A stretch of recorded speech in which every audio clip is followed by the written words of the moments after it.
So hello everyone, this is my crochet bag strap. Ayan. So need to turn to the left side and then slip stitch tayo and then chain tayo. 1, 2, oops, and 3 chain. And then yarn over and then pull the yarn and pull through 2 loops and then again just like a popcorn stitch. Okay, you have 3 loops and then pull all through the loops and then chain 2, 1, 2, and then yarn over in the same space. We need to make that for 3 times. So 1 and then yarn over and then same again.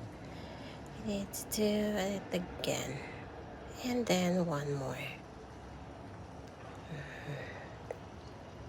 And then we have 4 loops and pull all through the loops and see.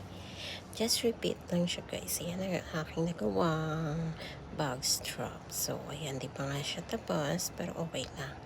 Ayan, sana matapos ko mamayang gabi. Oh, di ba? Ayan na siya kahaba. Yung shoulder bag ko is gagawin ko na naman siyang guys na sling bag. Baan naman kasi pwede naman siyang itali pag nasa mahaba para magawa siyang shoulder bag. So, ayan. Tingnan mo ang aking bag.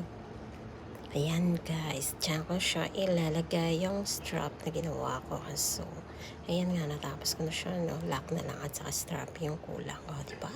Bongga! Wow na wow talaga. Granny stitch. Ang ganda din pala siya.